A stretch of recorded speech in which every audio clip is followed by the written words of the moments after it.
Hi friends, నేను మీ Gudivada bye. Sand ఇసుక అయితే లోడ్ చేసుకోవడానికి అయితే వచ్చినాం అనమాట. ఈ మాదిరిగా మన ఇండియాలో ఇట్లా బొక్కలు పెట్టేసి ఇసుక అమ్ముకుంటే తీసుకెళ్ళి డైరెక్ట్ పోలీసులు బొక్కలు వేసేస్తారు. కానీ ఇక్కడైతే అదేం లేదు. చూడండి, అదే మన ఇండియాలో అయితే ఇది ఇల్లీగల్ కింద వస్తుంది.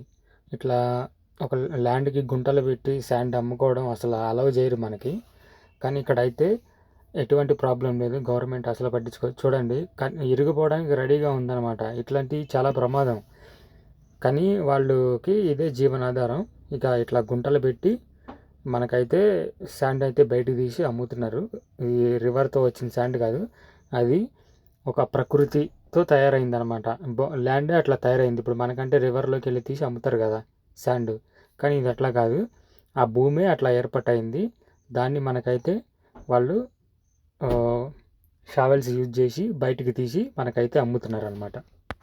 ఇదే విధంగా ఇండియాలో ఇలా జరిగితే ఏమవుతుందో ఈ పాటికి కామెంట్లో తెలియజేయండి. అలానే షార్ట్ నచ్చితే లైక్ చేయండి, సబ్స్క్రైబ్ చేసుకోండి. Thank you for watching.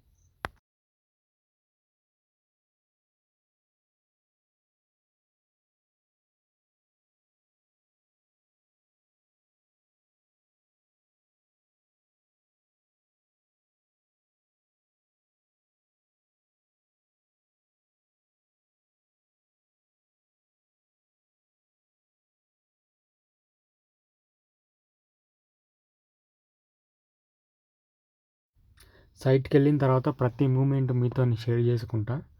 మర్చిపోవద్దు, మనం 5Kకి దగ్గరలో ఉన్నాం. సబ్స్క్రైబ్ చేసుకోండి. అలానే షార్ట్ నచ్చితే లైక్ చేయండి. Thank you for watching.